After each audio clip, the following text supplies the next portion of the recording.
Thank you.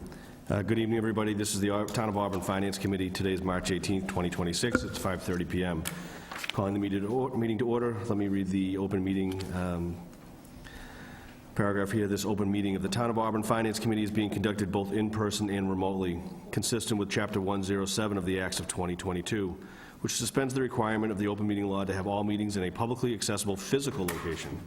Further, all members of public bodies are allowed to participate remotely as long as reasonable public access is afforded so that the public can follow along with the deliberations of the meeting. For the public to join the meeting remotely by telephone, dial 1-408-650-3123 and use access code 983-263-437.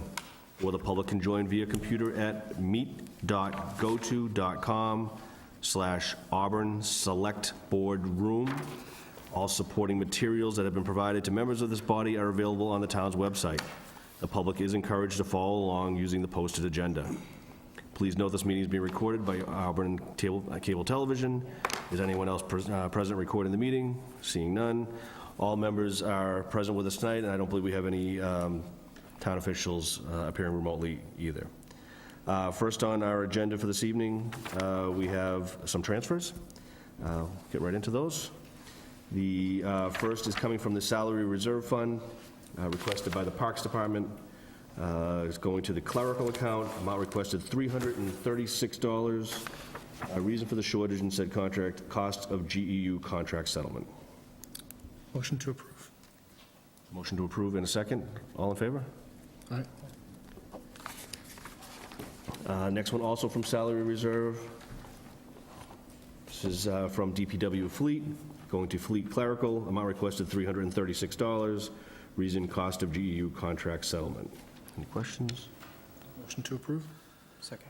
Motion and a second to approve. All in favor? Aye. Thank you. This is an interdepartmental transfer from sewer going to electricity. Amount requested $2,968, going to the clerical account. Reason for transfer, cost of GEU contract settlement. Any questions? Patrick? Just before we finish this, I just threw the chair to the town accountant. Are we done with transfers for union contract negotiations, or are there more in future meetings? I believe we should be done now. These last three were for some employees where I had to do some reclassifications on their salaries and then recompute how much we needed for the transfer. Thank you. Any other questions? Motion to approve. We have a motion and a second to approve. All in favor? Aye. Thank you. If we don't have any objections, we have a tabled item number 5, which is relative to the DPW budget. Anybody have any objections to moving that one up on the agenda? None? Okay. Karen, did you want to just go over this one real? Sure. So the changes in the DPW budget were in the divisions of highway, fleet, and parks. And it was adjustments in the salary because there were duplications in some of the categories. So the net amount of the decrease in the DPW total budget is $194,492. There was I'll just bring this up now just to kind of go over all of the different budget changes.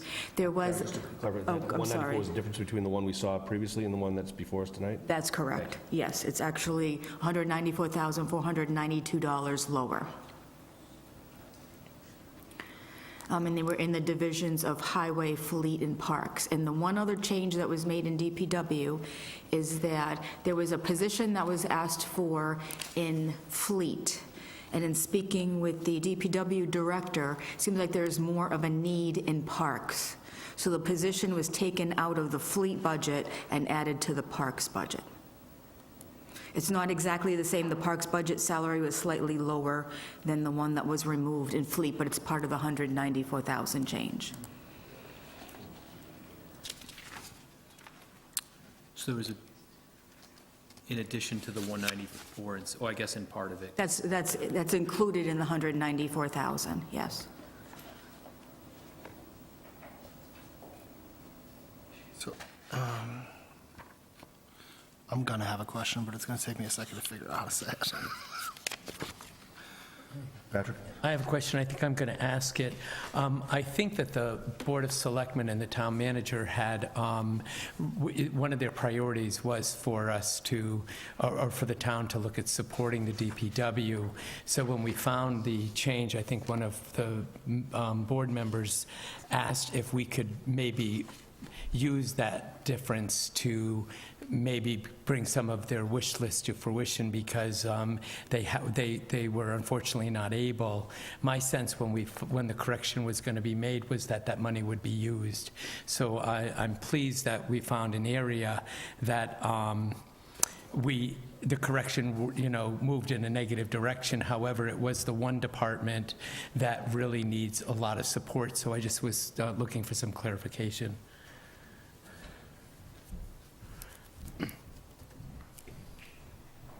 Through the chair, thank you. Yes, the Finance Committee can make recommendations to me as town manager on anything that they want to do, any changes they want to make in this budget or any other budget. So, through the chair, my question was going to be essentially the same, which was, I think, seems like even Joanna and definitely myself were pleasantly surprised last week to find out that the second, or I guess the second mechanic, third position in fleet maintenance had been funded, and now we've taken that out and moved it to parks. Just given the number of times we've had to do transfers into fleet maintenance, the amount of work I know that we are attempting to do in-house, the amount of routine maintenance that our current mechanics have been doing that hadn't been getting done in years prior. I am obviously supportive of people in parks. I'm surprised that we would find $190,000 in the budget that we didn't think we had, and we wouldn't hit both of those areas. And I personally would strongly advocate for another person in fleet maintenance, just given the sheer amount of work and money we're spending on trying to keep these vehicles on the road. I don't know how many times we had a plow go down during plowing, and that's like the emergency stuff. And again, I sort of, understand that there are things to consider in various areas of the budget, but I would love to understand the reasoning behind not just doing both. If I can, through the chair, I think she didn't anticipate, obviously, that there was a mistake in the backup and how it tied to the front page. So I think when I told her about the fleet position, she immediately just thought, I need it for parks. We really, if I get one position and I have a choice, that's where it's going to go. So she made that executive decision to put it in parks. It wasn't as if she thought of this as extra money that she can now put in other areas of her budget. If she did, I'm sure she would have recommendations. That is not how she thought, even though, she knows the board can make recommendations to me, and if you did, I would definitely talk to her and get back to you on that. But she didn't look at this as a way to add more money back into her budget. Yeah, I guess I don't want to keep tacking on to the same point, but I guess I kind of was under the same kind of expression, like understanding, is that I thought Level funded. that we were gonna, that when we got this back, it was gonna be level funded to what it was with the original, and that they were going to reallocate that funding to a different place, and whether or not the department thought that when they were fixing it, I thought that was kind of our understanding. So I guess when they're working on this in collaboration with the town accountant or with the town manager and going over this revised budget, was that discussed? Was that, is there a consideration from you guys, or is it, again, just to get an idea for the direction of things, was it, hey, we have this and now it's something we can kind of peel back a little bit and we're gonna anticipate using it someplace else? I know there's obviously other budgets we've already approved, so like those are recommended, so like not necessarily there, but I'm just trying to understand, because it feels like they lost something in this, and I don't necessarily, I'm surprised by it as well. So I guess my question is like, it feels like almost like, not that it's like they're getting one pulled over on them, but they went back and fixed it, and we told them they could have, or not told them they could have it, because obviously, you know what I mean, but that they thought they were going to come back with this, they came back and asked for less, and it was like, oh, well, it's less, so we're okay with it. And So, through the chair, I did not come away with the understanding that we were going to reappropriate this money into any particular budget. The conversation that I had with the department head was that we were going to get it so that it actually was added correctly, and that the board can then decide if there's any particular area you want it in, whether it be in this DPW budget or in any other budget, whether it's something you've approved that you want to reopen, or moving forward, that you would have that as an option. We did not think that that we would task to merge this back into their budget as additional funding sources for new positions. But I do agree, it is a priority for the Board of Selectmen and for Finance and for me, whether it's roadway improvements or staffing. I definitely agree with you on both of those, but I didn't want to, at this stage of the game, take it away from the Finance Committee. This is really your recommendation that you want to make to me, and I'll look into it, talk to the department head, and I'll get back to you on it. If I could, through the chair, Dory, do you know, because I'm trying to read the backup, and on some of it, I remembered earlier on, you gave us, where you had said there was a difference between what the departments requested and what was recommended, and you said, unfortunately, there was A, B, and C that I could not honor in the DPW. Do you recall, are A, B, and C now funded already in this? Because I'll make a motion if it's not. I just want to make sure that I don't make a motion to add something back that was already added back from the things that you could not give them. I believe there is the fleet position they were looking for that I wasn't able to fund. I had it funded and they moved it to parks, so that was one area. We completely funded their request for fleet supplies, which was good. There's also roadway improvements. Right. So every year, they ask for a lot more than they ever get, and that is because of the demand and the need. So that would be another area that would be considered. So I guess I'd like to make a motion for the board to consider giving back the difference in the fleet mechanic and then the rest of that to go towards road repair, to make it whole and not actually accept the budget as the $194,492 deficit. I'd like that money to go towards a fleet position and then the rest to roads.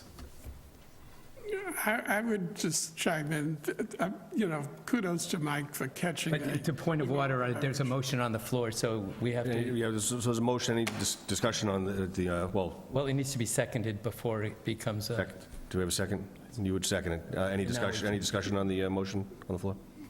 Kudos to Mike for catching basically an accounting error, a tabulation error. But I was not under the impression that because that error was made, that somehow that was allocated money or should be allocated.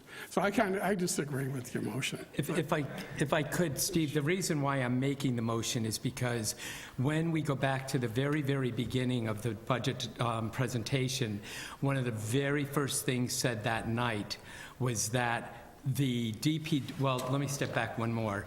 The Board of Selectmen made the DPW a priority. Unfortunately, given some of the other circumstances that were going on, Dory, Mr. Vecchio, the town manager, could not meet, she had to cut over $2 million plus in money of department needs.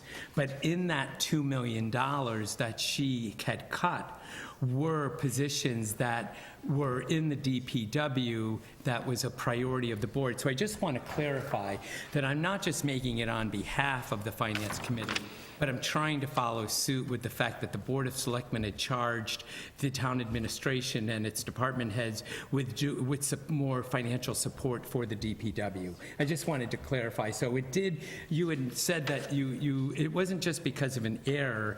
What we're saying is that she did the best, the way I view it, is that she did what she could. An error was made, but there were, because that error was made, other things didn't get. In other words, you could look at it as if that $194,000 was caught sooner, we may have had the ability to do more for DPW. I just wanted to clarify why I was taking the position. I'm not just doing it on behalf of us as a board, but because I'm aware that it's a charge of the Board of Selectmen, part of the charge of the Board of Selectmen. Just on Patrick's motion, I'm going to support it, but just as the reasons why is I think they've articulated, I support the parks. They've just added another park behind the fire station to maintain. There's plenty of work to be done there. And then the fiscally responsible side is the fleet side, which we've seen expenditures for things having to be outsourced. So I think there is a fiscal responsibility by having that fleet positions. And the taxpayers have requested any dollar we can put towards improving their roadways. So even though it's going to be a relatively small amount, Steve, I think you pointed out the true cost of a mile of roadway isn't going to even come close to what the leftover is going to be, but I think it's a good motion. That's why I would be supporting it once we get to that. Any other discussion? I'll just say, I know that there's a citizen's petition being put forward by one of the select board members to increase the amount towards repaving. So I am very much in support of adding a third position to the fleet maintenance, a second mechanic. I don't know that I think just like tack on the rest to roads. Like, I agree with you to the extent that like, if they hadn't had this error, they probably wouldn't gone all the way back 194,000. There probably would have been money for something else. But given how much they're putting into the capital improvement plan for roads and the fact that the town meeting will have an opportunity to vote on additional funding towards roads, I personally think my priority tonight, at least, is that fleet maintenance position, because it was something I was very supportive of last week, and now it's not there, and so that's what surprised me. So, just to be clear, if I vote no, it's because I don't want to just throw money at roads without reasonable, but whatever the process is for figuring out exactly what that dollar amount should be. Yeah, my thought on it is the idea is again, my thought was it kind of would be level funded, so I guess, I don't want to say it doesn't matter to me where that difference goes, but I think the way it's been happening year over year is basically that we put money into the roadways and then it ends up getting taken out of the roadways because they divert to different projects and that gets kicked down the road. So I guess my thought is, I don't want to put it in there and call it that we're punting on it per se, but that we're putting it there with the idea that it stays in DPW, and then if they're able to continue on the work within the roadways, it can stay there. If there's other things that money needs to go to, they'll have the ability to come here and ask for a transfer to move it there, within, whatever the DPW thinks is the best direction for them to be moving in at that time. But the important thing is that the totality of that 194,000, in my opinion, stays inside of their budget. So rather than getting into the nitty-gritty of saying, well, let's go back to this and get the position but not do anything with the money, then we're left with this difference, and I think it makes it cleaner, with what Patrick's saying, to just put it there and then allow the department to kind of move with it as they so choose down the road. Can I just put this out there for discussion? This has been a great year and a little bit different for us, right? We've had some good stuff in the presentations and some discussions as to where things have gone. We still have other departments that have come before us, and we are kind of pushed up against the 2.5. And I don't know what the dollar amount would be that this would be left if we were to recommend the fleet position as well. It would probably It's bring around it down to 65,000. 60%, 64%?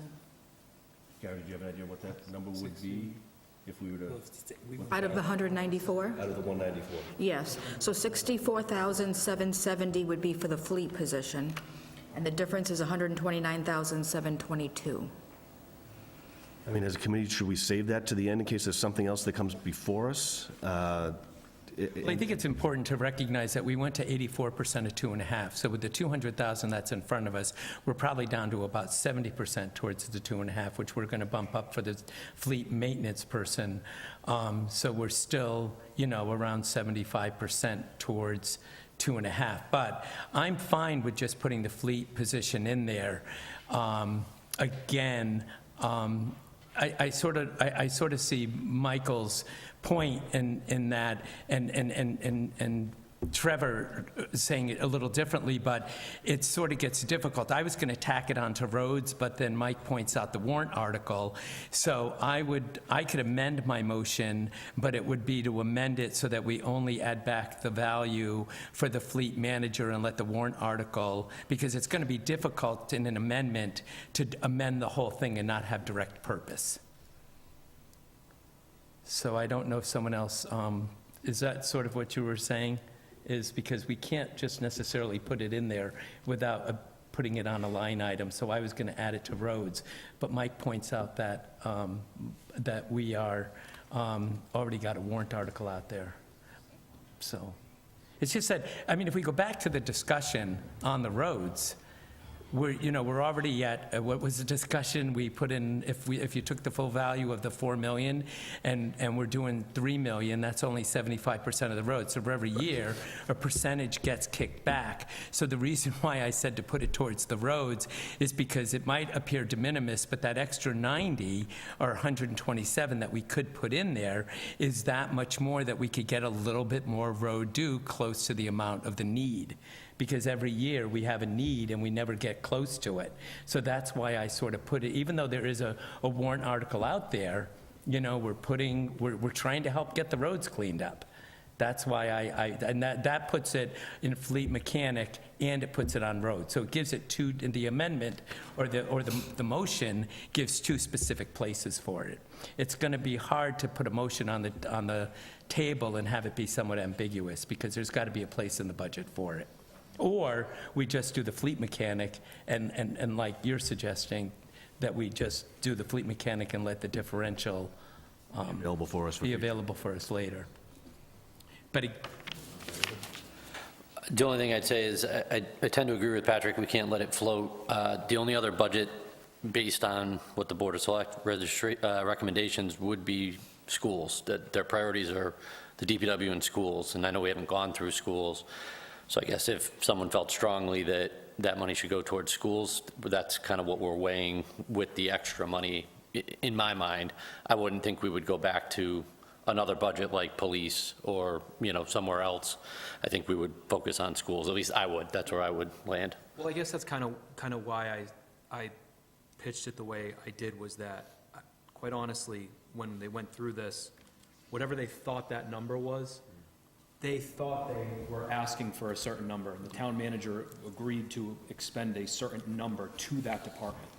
I think it would be a little unfair to say, we're gonna let that money kind of sit there because we haven't seen other budgets, and then when we've, got one in front of us that was showing like a need and a priority to focus on, but then secondly, you think about the other ones that have come before us, and I'm not saying obviously in front of the camera, schools need money too, but, we come here in the police department saying we want extra officers, and it's like, hey, if fire had gone your week and police went your week, we could give you an extra officer because we found an extra $100,000. Now we can't. But fire could get an extra firefighter because they happen to go 2 weeks later. It feels like a little bit of an extra teacher or an extra whatever. Like, it feels unfair. And again, that's why I kind of agree with the motion on the floor, which is keep the money in the department. And I understand there's this warrant on the roads and such, but again, that line item for them has consistently been the one that they're pulling from and using, and I'm not, obviously, it's not like free cash for them, but it inevitably becomes where they pull from to make themselves whole in other areas when priorities get shifted. So I think it makes sense, because regardless of that, whatever $100,000, that $120,000 that could end up in that account, it's still not going to be enough that warrant article is still going to be just in the sense where it's not like they don't need it anymore because they got $120,000.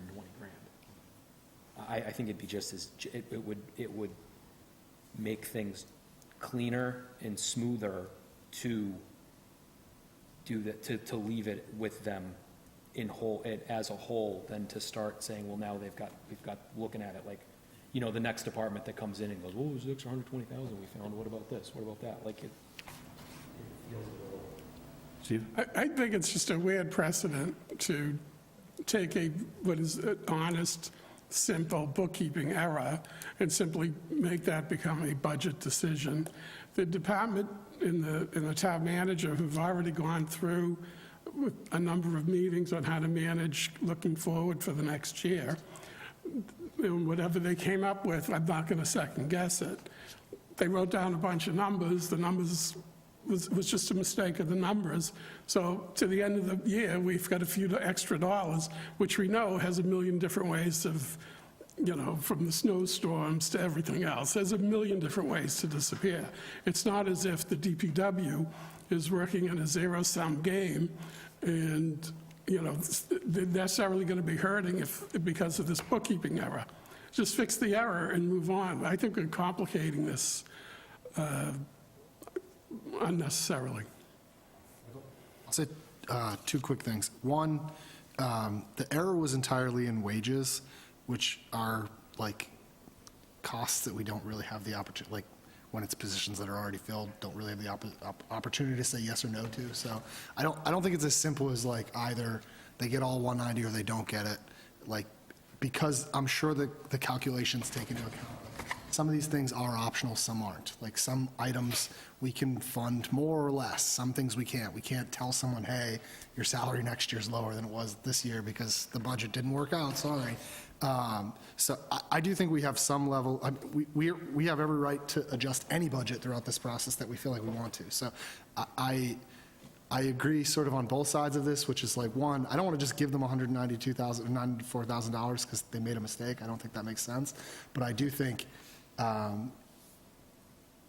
if we don't add this money to the budget now, we're not taxing it. This is tax levy. So it's not like we just have an extra $120,000 at the end of the year next year to throw towards something. We'd have to increase taxes at a later point, which would require an act of town meeting. So personally, if we have an opportunity right now to say, hey, you know, the town manager and DPW made a hard choice between Parks and Fleet. They've changed their mind between last week and this week. I don't really care. Basically, what they've done is undo the error and just move the position from one place to the other. I personally am an advocate for the fleet maintenance position getting put back in because in talking about it last week, one, I don't think Joanna thought she was getting it, so she wasn't really in a great position to be like, yeah, this is why we need it. But like, how many meetings have we had where that department is getting more money because there's so much work?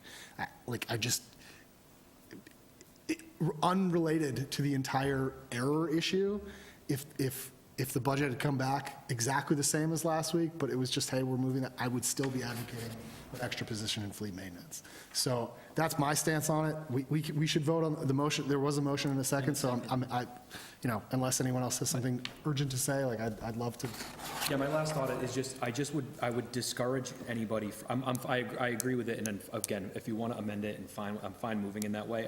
I would think it would be a little unfair of us in this process to start thinking about anyone coming up ahead of us. Yeah. To try and reallocate that as like found money, like it's kind of like we've added this and we're taking, it's kind of like out of the realm of things. I think, I just, you know, I think it would be unfair of us because every department has come here and said that there are things that they wanted and didn't get, and we've moved on from it, and it's kind of like a happy accident, and that's my only thing, is that we keep that in mind moving forward and not look at this as a way to make someone else whole, because we have had a lot of opportunities to do that already and haven't, so that's all I have to say.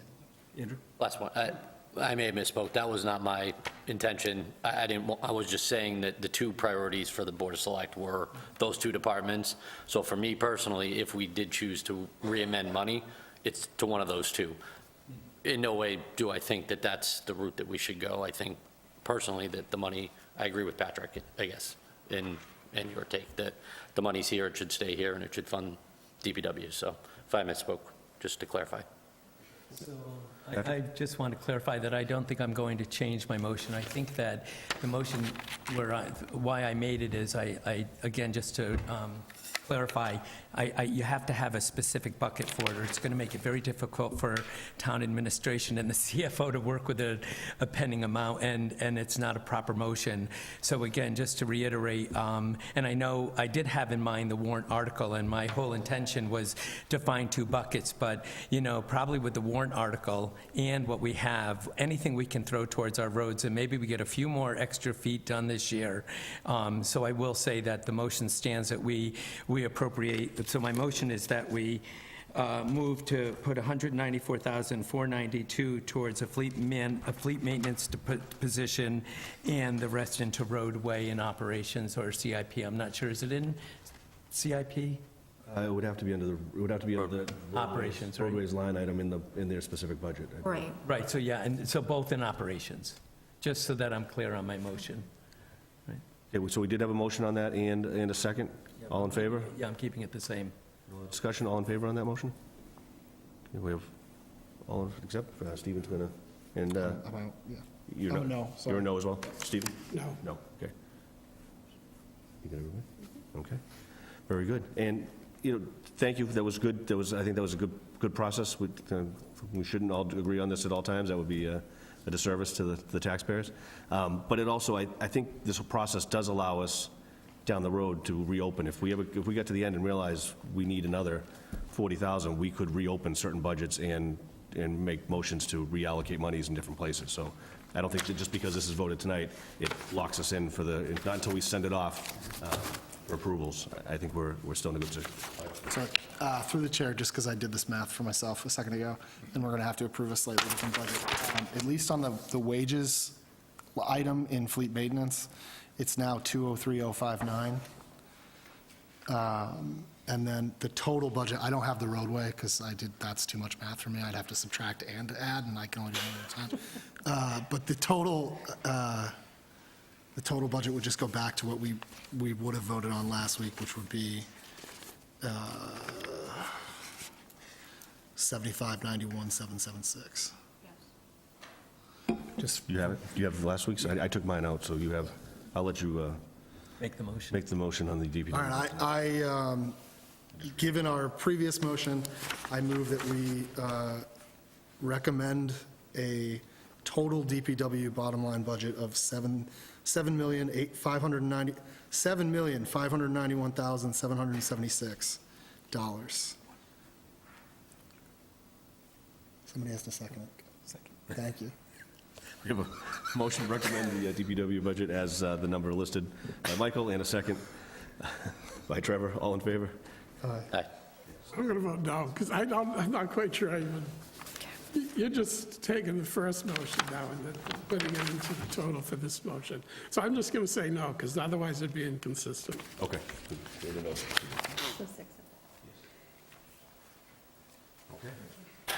Through the chair, thank you for your support. Thank you.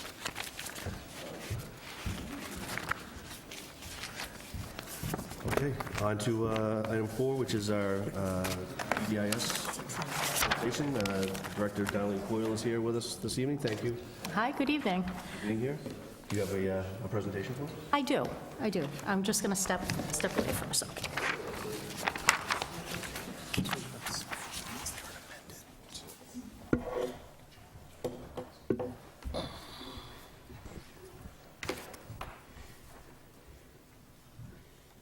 Good evening.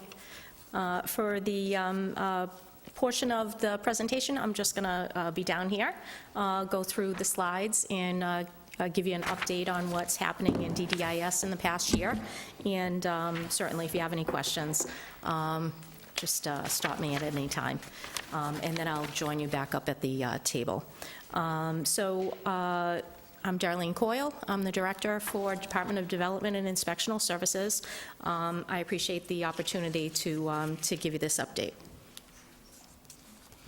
So I'm going to start first with the Health Department. DDIS is made up of several divisions, and Health Department is near and dear to me. I'm the Health Director as well.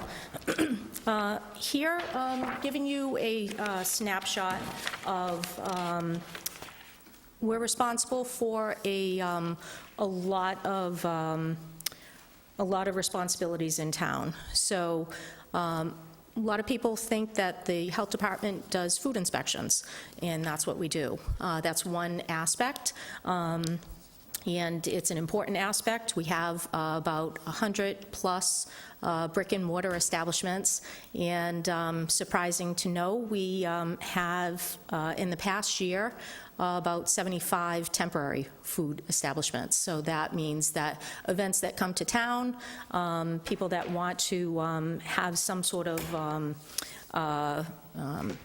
bake sale or something where they're going to celebrate an occasion, we do those inspections.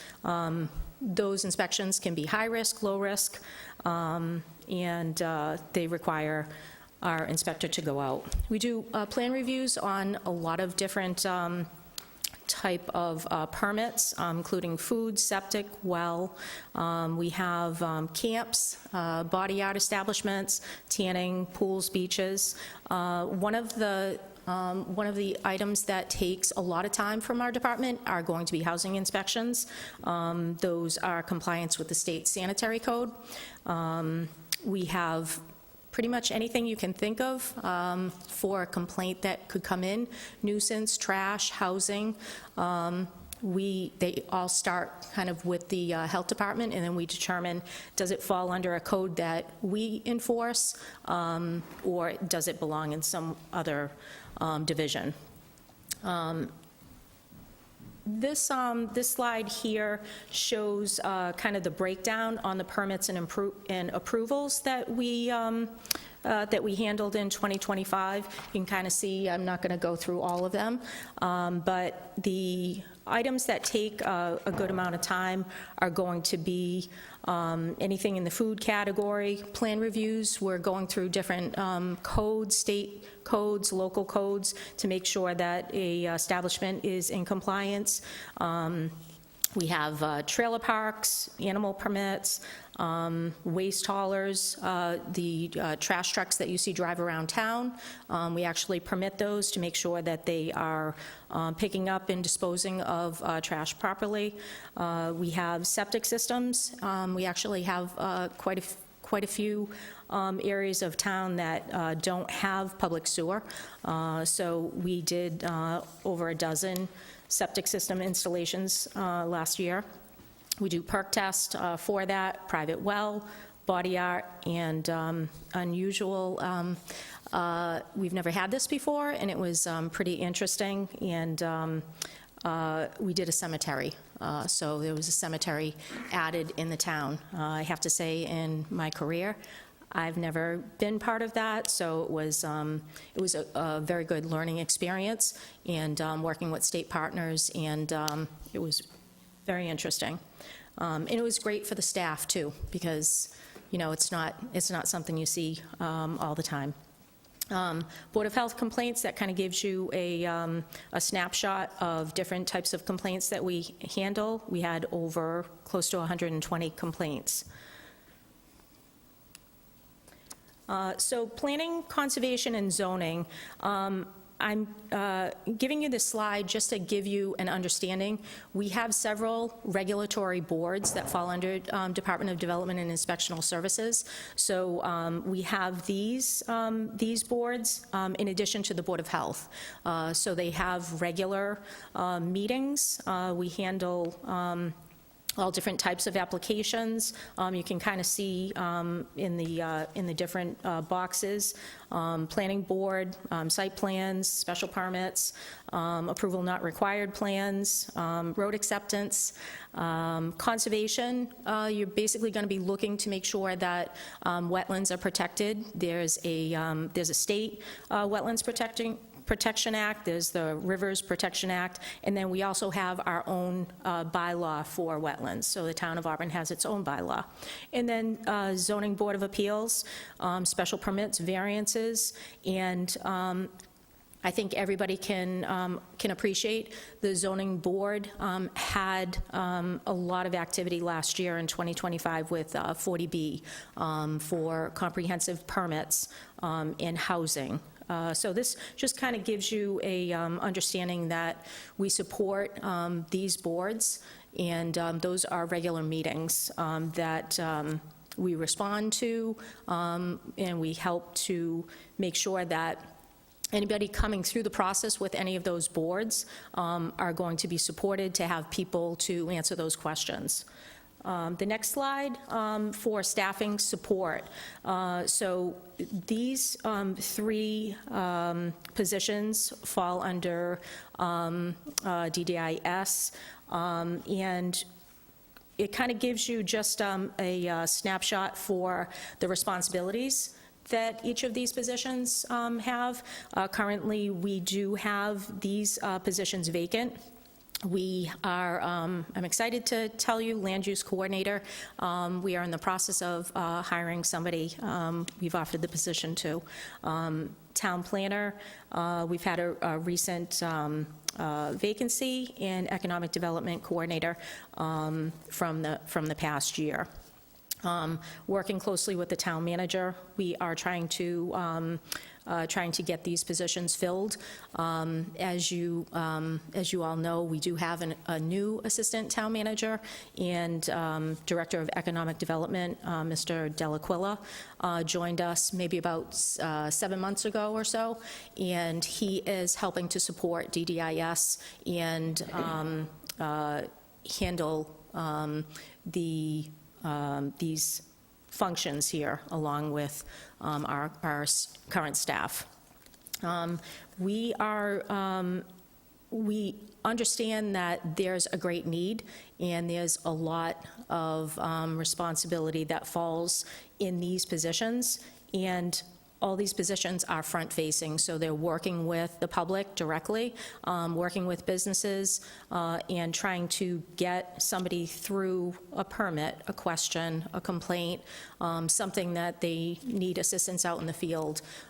We recognize all of that. It's all important, so we're looking to fill these positions as quickly as possible, and I'm hoping to have some positive updates next time I come to see you. So building department and zoning enforcement, this is such a key category. This slide has a lot going on. It gives you a snapshot. We have over 2,200 permits that were issued in 2025 in the building department, and those are all broken down for residential, commercial, signs, plumbing, electrical. We also have weights and measures. So that kind of gives you, there's a whole permitting process. With that permitting process, we have an online portal. So we have an OpenGov is the software that we have. You may remember in previous years, we had a different software, Simplicity. In 2024, we transitioned to this new software to make it easier for the public to be able to access. And through 2025, that transition process to be able to find out what the software does is a work in progress. We are doing much better now, and it's much easier for the public to access that. So we've had kind of a lot of customer service training and being able to reach out, having almost like mini Q&As with them and the staff, and we're thrilled to have that working better. We also have, as far as one of the important things that falls under the building department are life safety inspections. So those are called typically the 110 inspections. In 2025, we did over 70 of those. So those are going to include any places of assembly, multifamilies, 3-family or more, housing units, hotels, residential facilities. Those are pretty important inspections. In the past, we have not had enough staff to do that. So now in 2025, we were able to hire a building inspector, and he has been working collaboratively with the fire department to get those inspections done. and we're constantly looking for new facilities that may fall into that. The picture that you see there, kind of you probably see it, but you don't really think of it. One of the important functions of our building department is to be able to respond to emergencies. And those pictures are actually recent pictures. A tree went through a house, and then there was a fire. So often when first responders are going to an emergency that's happening, there's some sort of structural concern. So our building team is called out to determine whether or not the structure is safe. Can it be boarded? Can it be temporarily used? Or do we have to put a family out? Obviously, that's the last case scenario, but, you know, making sure that everything is going to be safe for the family. So you'll see those postings. Zoning enforcement also falls under the building commissioner, a very important function. We have a zoning interpretation request form that's available for the public. So if somebody has a parcel of property or they have a business space and they're looking to do some sort of change, or they want to try a certain business, or they want to build a duplex or three-family, they can put in a written zoning interpretation to the building commissioner, and then he goes through our code books and determines what they need to do in order to do that in compliance with any permits, going through any boards, so that's very helpful. So I'm excited to tell you about energy management. This is something new for us in 2025. While we have had energy management, we were only doing it part-time. So we had a position, as you may recall, it was energy manager and economic development coordinator. That was one position through a grant through the state. So that first box is the Municipal Energy Managers Grant.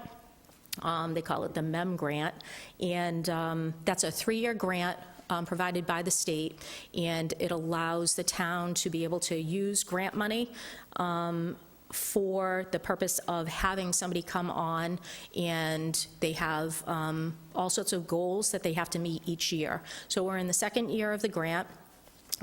We have hired an employee, and they have kind of hit the ground running since they started. And I'll just go through a couple of these things. We've had a community event in the past couple of weeks at the library. I have to say, the people that were putting on the event from National Grid, they were so excited because they don't usually have that many people show up. So it was the first time we've done the community event. It was something that the town manager, the select board, and in general, when we applied for this grant, the whole point is to try to make it easier and connect the residents to somebody that can help save them money. So this event was held at the library. It went well, really well, and we had close to like 25 people show up. So they literally brought in their bills. They sat down, spoke with representatives from National Grid. We had other services there.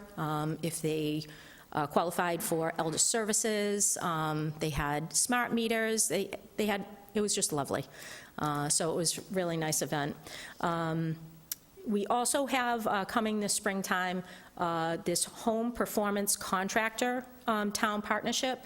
So our energy manager is partnering with a contractor, and what they're going to do is they will send out education and resource if you want to have like a energy assessment done for your home.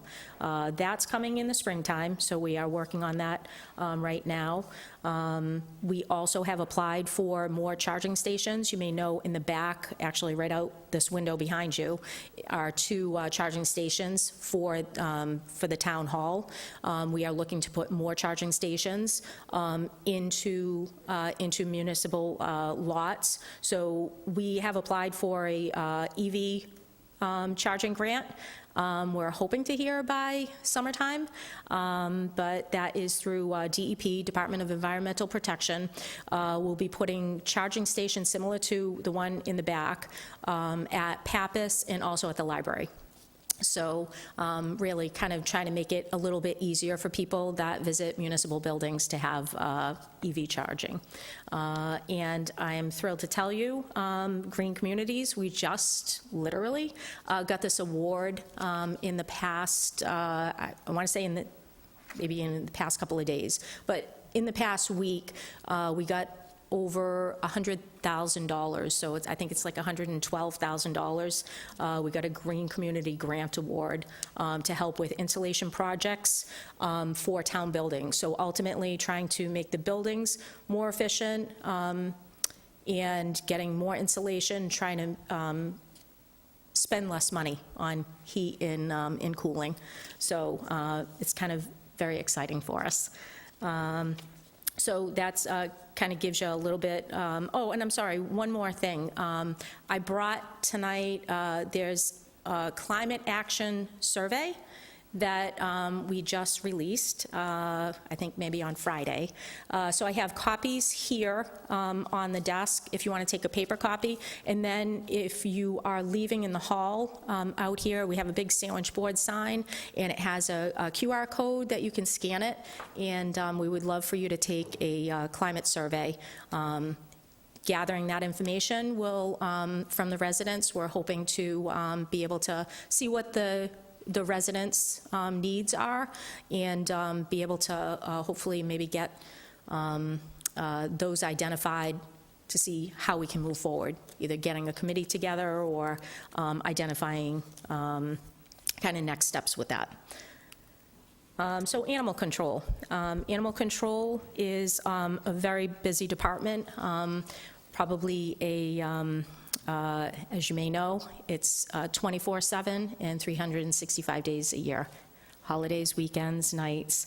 Animal control is very busy. It is on this slide. It kind of gives you some cost of when I go through the budget. Just wanted to give you some details. So we have in the vet budget, I think we were maybe about 6 months in, and that line item went almost to zero. So we have a pretty heavy need for veterinary funds. This chart, it comes from the animal control officer. She called around to several veterinary clinics to get an average cost of what different vet bills would be. Excuse me. We have we've put together this chart to identify, at minimum, we probably spend about $250 a month, times 12 brings us to about $3,000. So that's the request that we have in the current budget. And then also for the education, there is an increase in the educational budget. In 2025, we lost our animal control officer. She had been here for several years, very experienced. However, we were fortunate because the assistant animal control officer had interest in moving forward. It is the career path that she was excited to have the opportunity. And That also comes with making sure that we invest in our staff for professional development. It is something that the town manager and the select board have identified as something that we want to invest across the board in our people. So these are some of the classes, the professional organizations that provide training. One thing that I did want to point out, our animal control officer wasn't able to partake in some of these trainings this year because of staffing needs. So it's a hard job to, on the assistants, because they are nights, weekends, part-time, it's hard to fill those positions. So we have had some challenges with that. Fortunately, we just hired somebody recently, but they do need training. And we've had some staff out on sick leave. So again, just being able to invest in training is a real big need there. And one good thing is some of these classes are online, so we have the staff, if they're not able to physically go to these classes, at least they can take these classes online. And then one exciting thing I wanted to point out in the bottom right-hand corner, that slide shows you there's about 3,000 dogs in town, and we are already in March. As of yesterday, St. Patty's Day, we're already about a third there for dogs licensed. So wanted to give you that good news. This shows about the volume. We get over 800 calls for animal control that come through. I think you can kind of see the range. There's all different types of animals. We had in 2025 over 80 animal intakes. So intakes come into the kennel, whether they are strays, they're injured, we've got to try to reunite them with owners if they are available, or figure out if they are injured wildlife. We've got to get them to a place that can handle them, either a rehab facility or an emergency hospital. We had close to 50 complaints in 2025, and then coming soon, we have a rabies clinic in 2026. So we're pretty excited to be able to offer a rabies clinic. It's going to be April 18th, 9 to 12 here at the town hall. So please look for some flyers on that. Recycling and solid waste. So we have solid waste and recycling is a really busy department. We have over 5,200 customers on the program, and that program, our town, we're very fortunate. We have curbside pickup. That's not across the across all municipalities, but the curbside pickup includes solid waste, recycling, and then we also do yard waste pickup twice a year. We are contracted with Casella Waste. They provide this service. We think it's a really fabulous service, and we're pretty proud of it.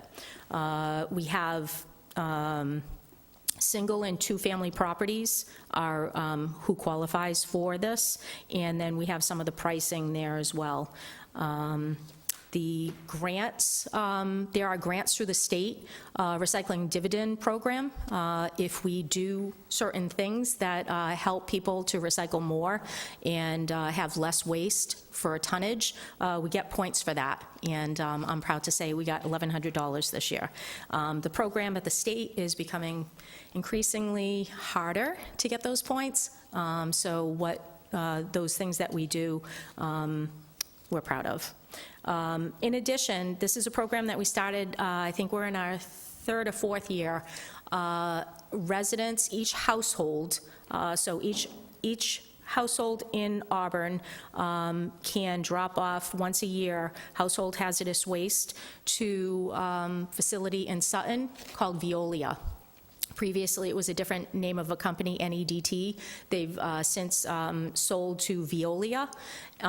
It's maybe about 15 minutes, right up 146, and the household gets an $85 credit just for going there. So you can clean out your basements, your garages, and they'll add everything up and take $85 off. So you just have to bring your ID, and it's a really great program.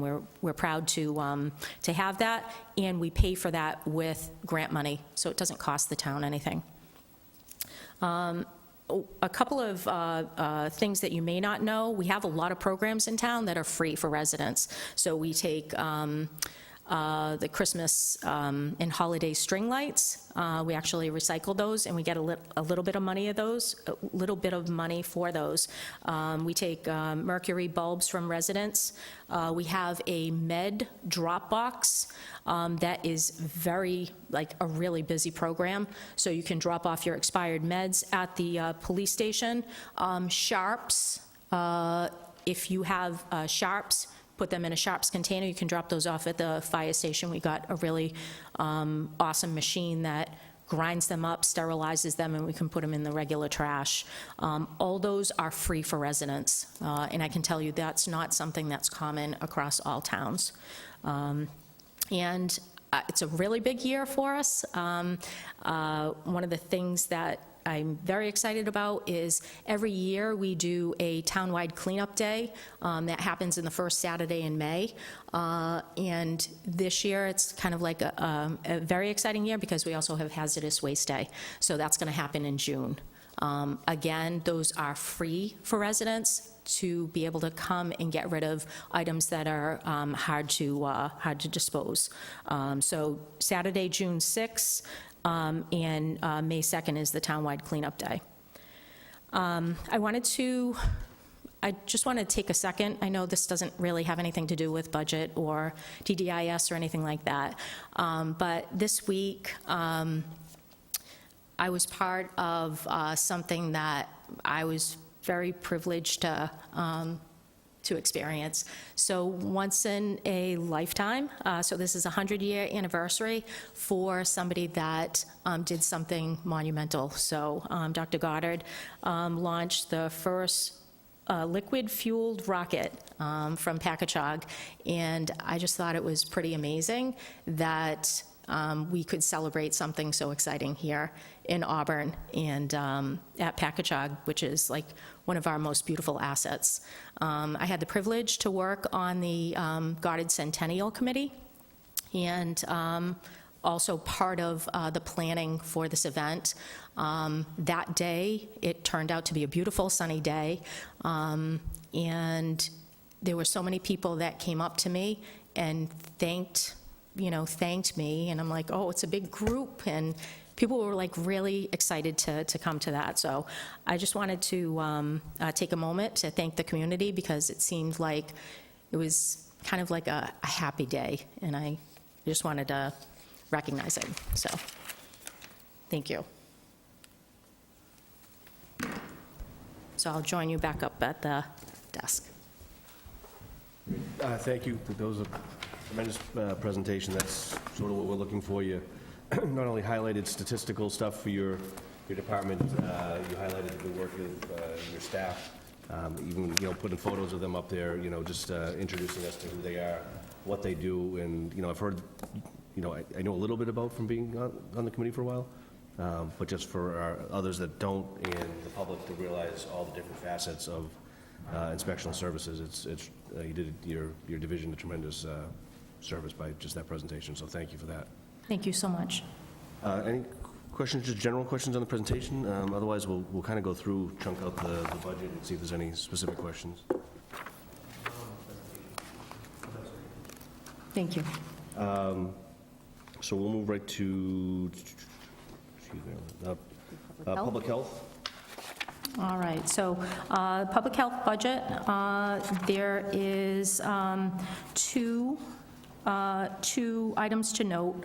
The assistant health director has a increase of 5%. It is I know outside of the committee's recommended 2%, I feel that the 5% is something I feel strongly about. This employee has done a lot in the past year and a half, working towards certifications to expand her knowledge, and she's doing a great job. I would like to give her more, but I think that, trying to respect what the committee's recommendations are. So there is that, and then there's also a request for an assistant DDIS director. As you may know, in the past year, I did have 2 assistant directors, and both have moved on for other employment opportunities. I have spoken with the town manager, and I do understand why she can't move forward with the request. They're very similar to other departments, but it is something that the committee should know. It was a request that I made for the need in the department. As you can see, it's a pretty busy department, and having support to help the staff be able to get through their responsibilities, making sure they're meeting what they need to do, and having assistance for me to be able to lead. So I just wanted to point out, those are the only 2 changes to the budget. Everything else is typical. Questions on public health? Yeah, just speaking to the 5% increase on the assistant health director, and I think this is kind of an overarching question to other line items as to, in other areas, but I think in the past, there had been some discussions in TDIS about doing like assessments, salary assessments and other things for like the town building inspectors and things like that. And the other line items, are we confident, comfortable at this point that we're meeting where we need to be for salary expectations, or is that something we're still feeling like we're not? I know you've mentioned people leaving for other opportunities. We had our animal control person leaving, and obviously we had someone step in, but it's not always someone there. So do we feel confident in the other areas like that we're meeting, at least in line with other relative towns? I mean, I think it's a great question. I can't say that I'm 100% confident that these are all up to date of where they need to be. I know over the past several years, we've made a lot of changes and a lot of improvements towards getting salaries towards something where if somebody's balancing out a decision to go elsewhere versus staying, I think it's an overall, there's a lot of factors in it. It's not always just, what you're getting paid. Is the environment something that is a good working environment? Is there flexibility, with personal needs and family needs and those sort of things? I appreciate the question. I think that we are in the ballpark, but I do think that they can always be looked at, and I think that is something that the management here, I think, recognizes, and I don't think anybody wants to see anybody leave that has talent and experience, because honestly, it's hard to train. Right, and it's credit to in general to the town employees. I've been on this committee for a while now, and one thing I've noticed is there's a lot of people that are willing to stay in town and work in town and commit to the community, as opposed to what you're seeing in a lot of trends in private sector business where it's chasing, a better paycheck or comp package or whatever the case may be. I just want to make sure, because sometimes I think what the issue is that, and I just remember it being in here before, was that, someone leaves and they're a $65,000, $70,000 line item, and then when we're trying to fill it, there's these extended vacancies, or there's like we're coming back, and then all of a sudden a $70,000 line item is like a $110,000 line item. So just if we're, we're confident in the stability of that for now, fine. That's great. Something I want to, we've been asking kind of every department about the needs of things that they have wanted in areas of kind of weakness in their budget, and I noticed that pretty much every department is relatively level funded at this point, except for that one position, so I just want to make sure that we're keeping an eye on that. Thank you very much for noticing. Again, trying to make sure that, like, it's not just one department, it's one department in a whole town, and, you can't, it's not the private sector.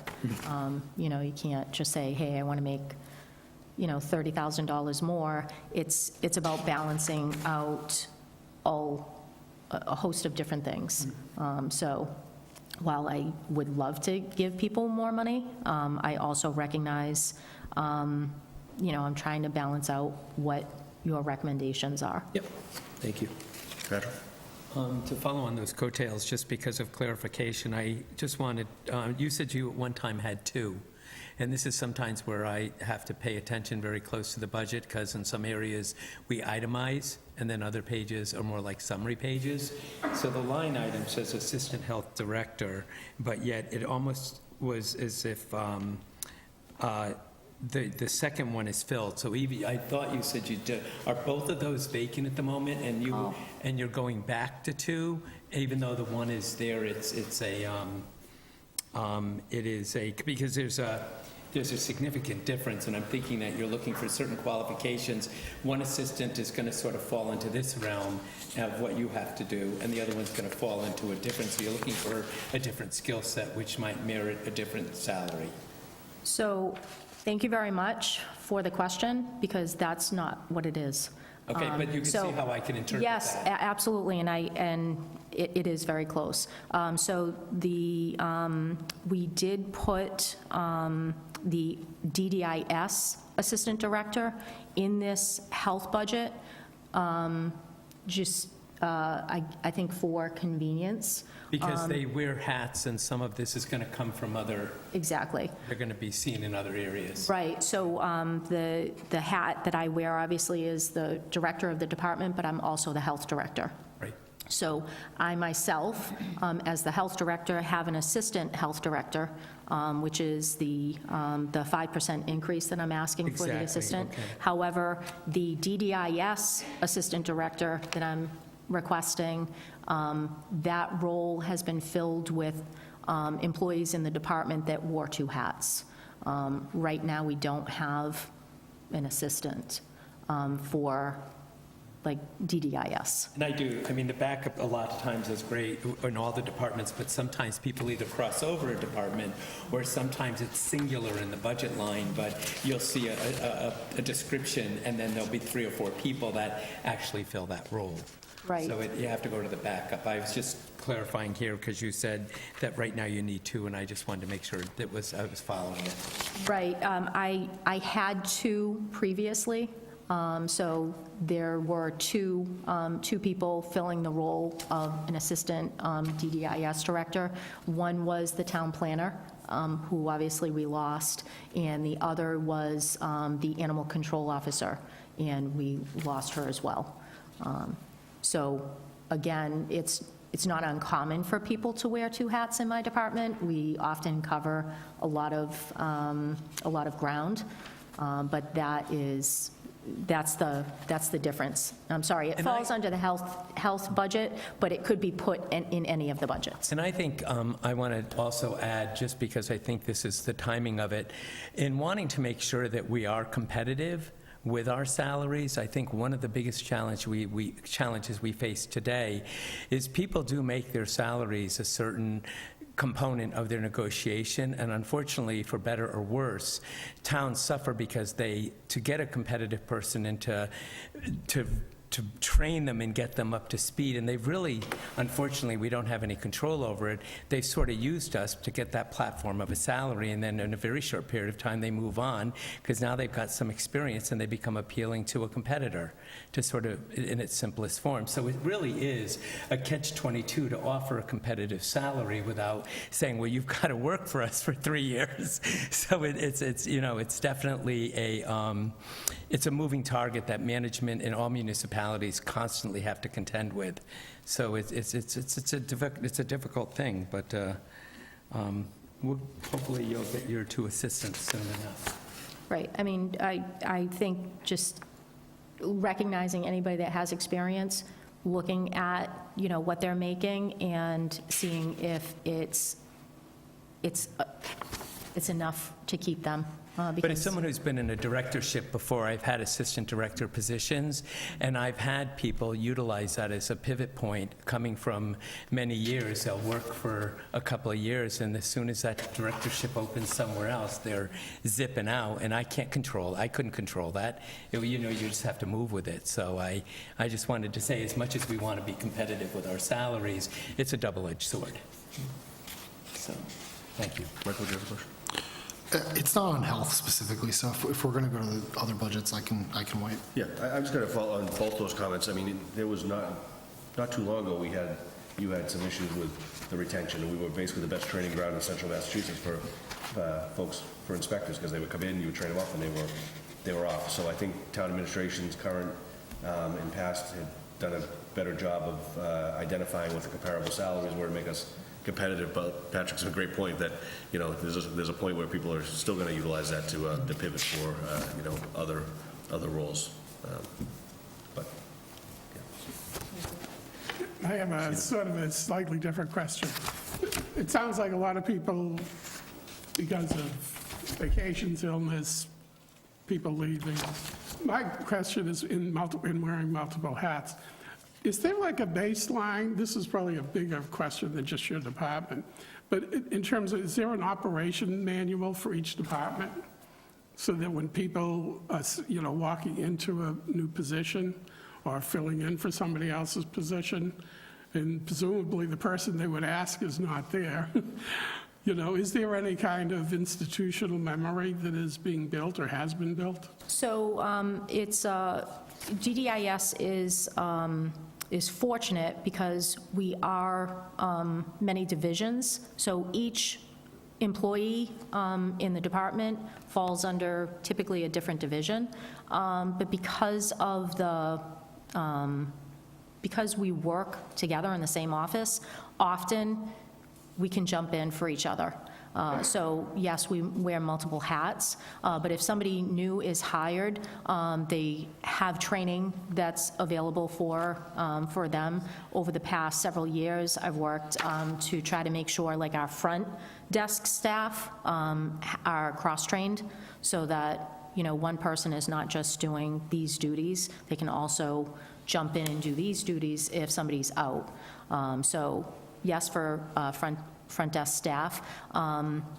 For the employees within the divisions, we are very big on training. So if there's training out there, we send people. Obviously, you try to have you're hiring people that have some sort of basic knowledge about the position, but you have to invest in training and, you know, send your people to, you know, the conferences that I mentioned.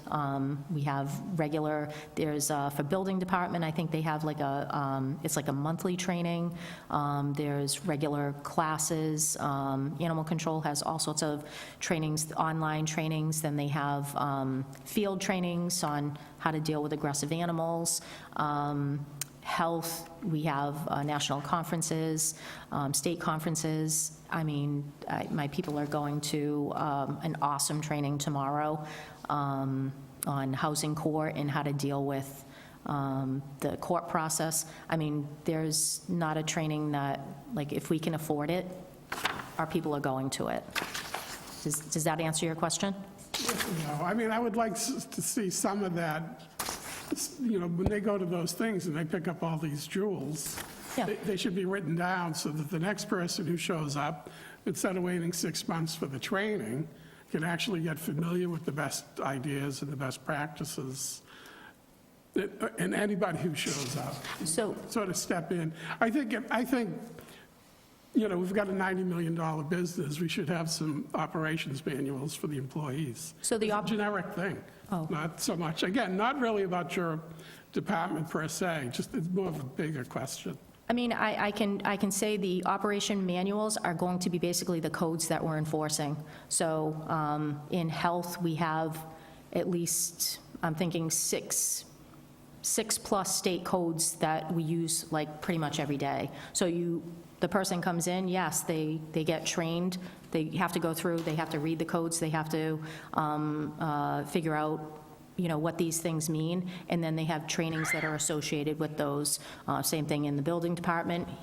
They have state codes, international codes, local codes.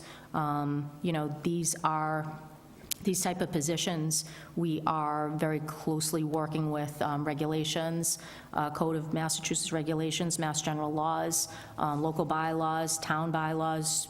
You know, there's all sorts of those. That's basically what we do. Karen? If I could add to that, we are working on like instruction manuals in the different departments. Like my assistant has been there only over a month, but we're putting together, you know, the instructions for this is how we do payroll, this is how we do our accounts payable, and we're implementing the electronic purchase orders now, so now we have some, you know, manuals for that too. So we are working towards that.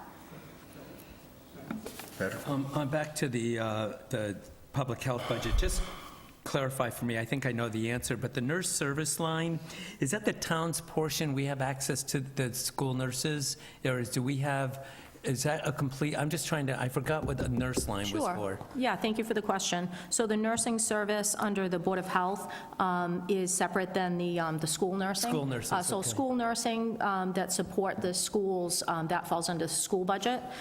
This is for our communicable disease nurse. So they handle all the communicable disease. We get notifications from the state through the MAVEN system, which is a confidential system that notifies her. Then she takes that in accordance with all of the Mass General laws regarding that, and then makes contact with the person to give them advisement and follow up on any requirements. Is that, follow-up is visits. that I got to be careful how I ask this, is that a work-from-home position, or is that person in your office a certain amount of time, or is it outsourced? Yeah, no, that's a great question. No, the nurse is not here. Not here? No, Okay. the nurse is like on the phone, speaking with the state, speaking with the resident in need, making site visits. So no, they don't have a desk. So the need for this generates in the office and then gets directed to the nurse? Yeah, it's actually a system that comes directly from the state to the, Auburn. to the It's nurse. through the state to Auburn's nurse? Yep, that's correct. Thank Yep, you. great question. Okay. No other questions on public health? Planning and economic development? Sure. So planning and economic development, this is new. We had both of these as kind of separate budgets. So planning and economic development, that's part of the changes that have been made with the new assistant town manager and economic development director. And then we have the economic development coordinator and town planner position, and also the land use. So the land use coordinator, you'll see that 15,762. That is, that's split 4 ways. So it falls under planning, zoning, conservation, and then through the conservation fund. So This might be a question for Karen, but can you just remind me what the conservation fund is, like how that's funded and what those funds are used for? The conservation or wetlands funds, those come in from the fees that are charged, go into a special fund. It's a special revenue fund.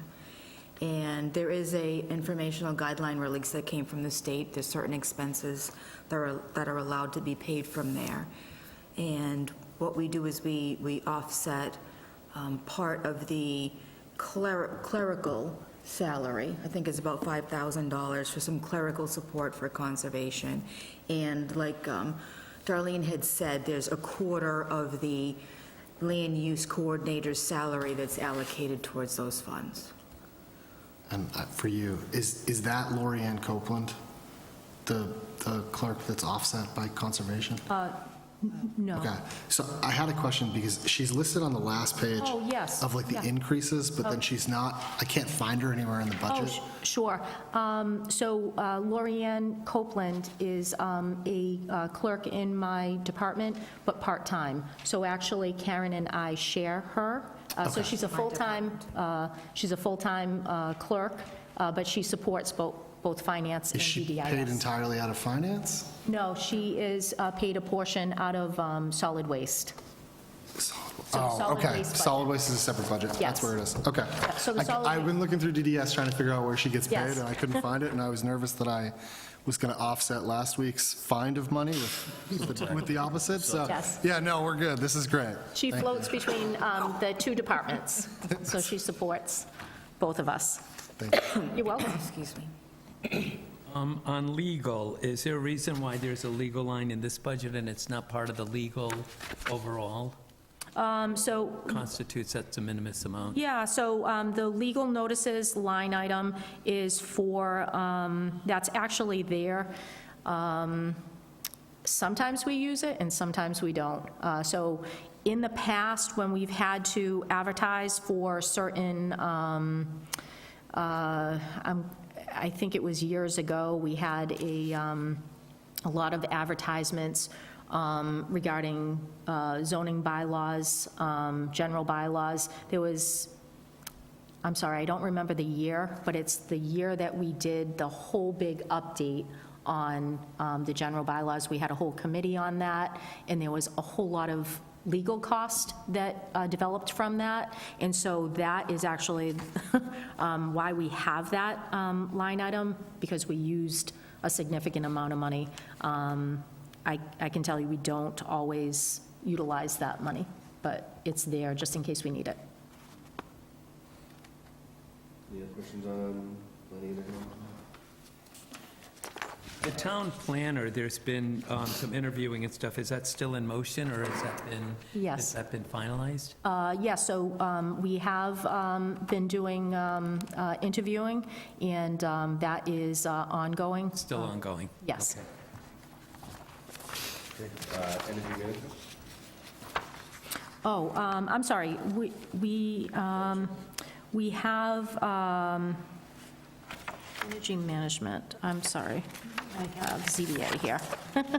All right, so energy management, again, this was something that I mentioned from the presentation. So before, in last year, this would have been a double budget, so economic development and energy management. Now that we have one full-time person as part of being supported by that grant, that's this budget here. So that's why you see that $15,357.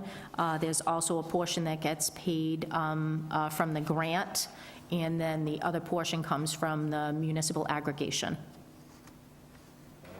Hold on, Patrick?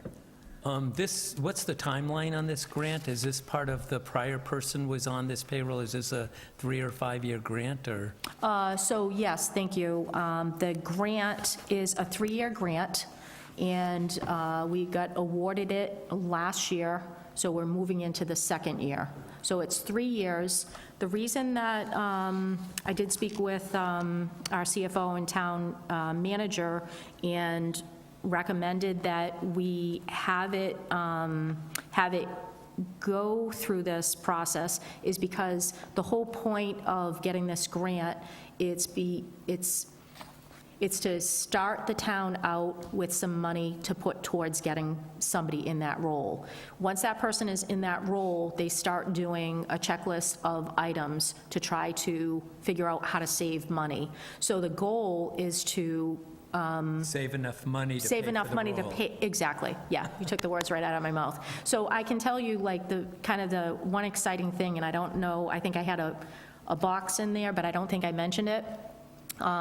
The employee who's been here less than a year has already had an assessment done, maybe in the past month or so, past 4 or 5 weeks, and there's 18 town buildings that a company's come out to go around, go in, check, like the HVAC system, the insulation, the windows, walls, you name it, and right now we're waiting for that report. So once we get that report back, it tells you, like, you know, what's wrong in each building and how can you improve each building.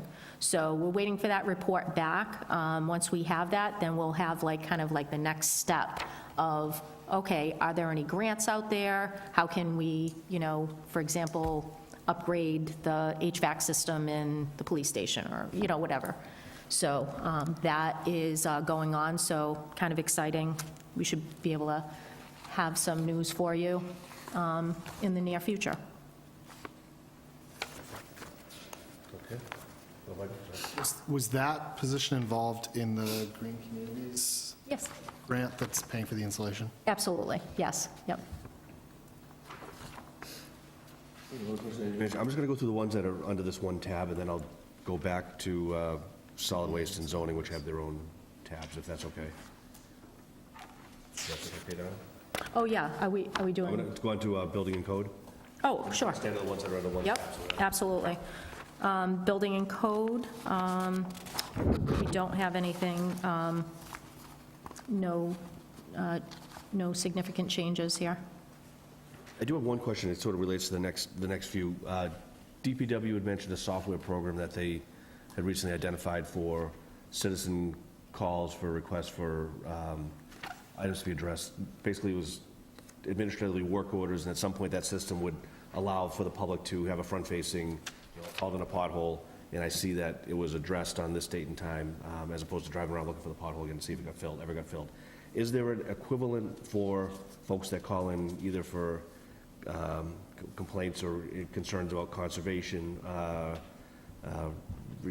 you know, health issues, dumping, you know, properties that seem to be abandoned, things of that nature? Is there a mechanism, and is there a follow-up? And I guess we always sort of look for efficiencies. If we're paying for one software application for one department, is it something that can be utilized for another? So thank you for the question. Right now, we have, so the building department is online for the permitting system. We don't have any other of the divisions online under OpenGov. However, I know it's something that has been discussed. We've talked about it generally.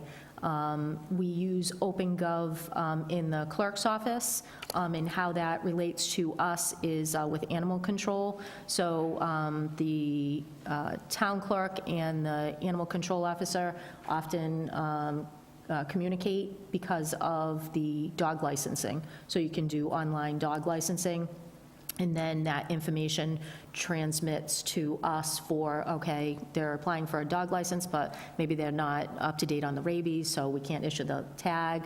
You know, can the animal control officer help assist with that, or, you know, call the veterinary clinic? Did we just not get the certificate? So, so those two areas in DDIS are part of OpenGov. We would like to bring more divisions online with it, and I think that there is opportunity there. Obviously, it comes with a cost.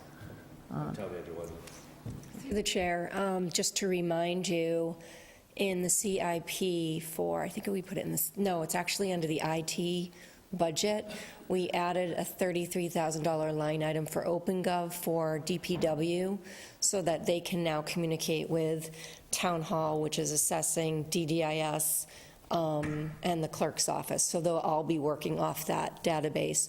So that's budgeted this year in IT. No problem. So we were at building and code. I'm sorry to jump off there. Nothing specific on this one? No specific changes. Any questions? Happy to answer any questions. Conservation? Conservation, no significant changes. Questions on this? Animal control? Animal control. So animal control, we do have two changes. When we had presented to the Select Board, there was some discussion about some animal control functions and questions about what animal control's needs are. So we have in this budget here, the town manager and CFO have worked with us for this budget that you have. So ACO, Animal Control Officer, Veterinary Expenses, the line item, as you can see, was 1,000, and the request now is 3,000. In one of those slides that I showed you, the Animal Control Officer had tried to explain that even if we were to get just one vet bill a month for $250, which one bill a month, I mean, maybe, but we have a pretty high volume kennel, so that would give us the 3,000 right there. We do everything we can to try to reunite animals with owners. Sometimes we have not great stories where people dump animals that are in need of vet care, are abused, or just generally, we have to provide vet care. So that is, as I mentioned, I think we were about 6 months into the budget, and we were already zero in that line item. So that is the request there. So that is a change from the budget last year. And then the conference, meeting, travel, education line item is what I was explaining. Obviously, we want to invest in our staff, and we have relatively new staff in animal control. So to be able to provide training to them for conferences and online classes, that is, that's the change that you see there. Darlene, animal control is also supplemented by donations as well. Is there a Friends of the Kennel, or I don't even see dog food really listed on here. Is that, am I correct in that, and can you explain that a little bit? Sure, thank you so much.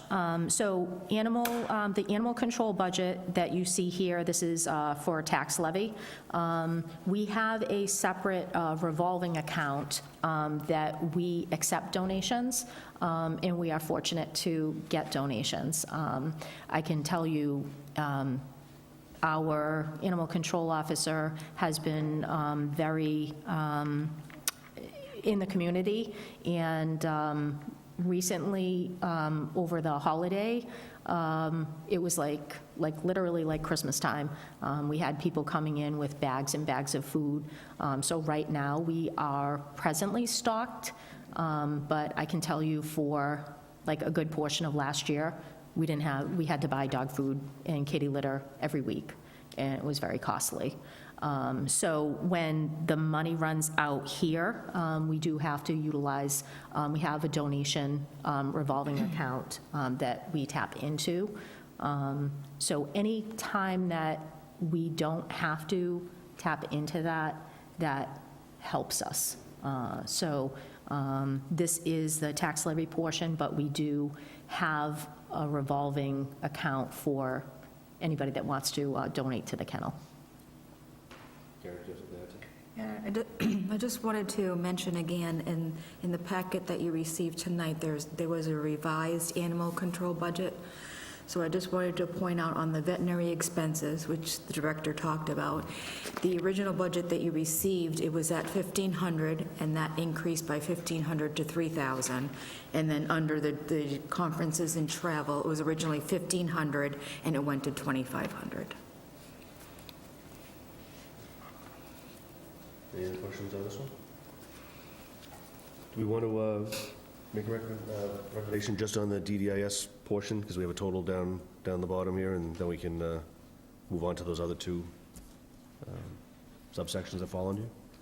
I move to recommend the $1,079,245 town manager recommendation for the DDIS bottom line I budget. second. You're supposed to wait.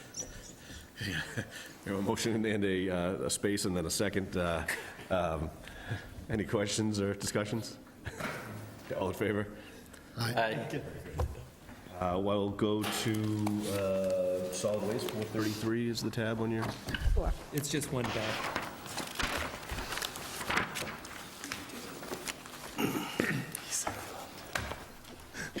Make sure you pause. Okay. All right, so for the solid waste budget, so we have, as I explained, we are in a contract. The contract is up in the end of June, and we are currently in looking at all options, including negotiation with the current hauler. They have expressed interest in working with us, and that is something that we're hoping to be able to make sure that we don't, right now, this is a proposed 6% increase. There's a lot of factors that play into that. Over the past several years, solid waste costs have increased significantly. Part of that is through recycling processing cost, and there's a lot of rules and requirements through the State Department of Environmental Protection on how to handle recycling. We do a lot of education for the residents to be able to make sure that people are doing recycling done right. We hopefully, actually, it'll be kind of any time in the next month, you'll see a little flyer coming to all households. In the past, you may recall, we've been doing this for several years. So we try to send out flyers at least once or twice a year to residents. They sometimes have like a little magnet on them, so you can put them on the fridge, and it kind of gives you like what belongs in the recycling bin and what doesn't. Recycling processing costs have increased significantly. Recycling, so when you put recycling in the container and it gets picked up, contamination is anything that doesn't belong in that recycling container. Contamination actually makes it unusable. So not only if you reach a certain limit of contamination in that load, they can actually charge you more than what you'd pay to throw it away in the regular trash. So we spend a lot of time on education. Like I said, we've got a mailer that's going out soon. We pay for that mailer with grant money, so it doesn't cost, it's no cost to the residents. We also offer days like the ones I mentioned, so the cleanup days, the household hazardous waste days, to be able to try to give residents. I find, in my experience, most people want to do the right thing. They want to get rid of an item correctly. They just need the means to do that. So you need somebody that's willing to take the time, listen to the resident, give them options, and often we have programs here that we can advise on. So that's one part of the contract, and then the actual tipping fee, we have a hauling contract, and then we also have a disposal contract. That disposal contract is with Win Waste, and that is a 20-year contract that is going to be due at the end of next year. So there's two separate contracts. I guess this is one that, for whatever reason, the percentage didn't make it at the bottom of the Oh, spreadsheet. it's about 6%. 6%. Yeah.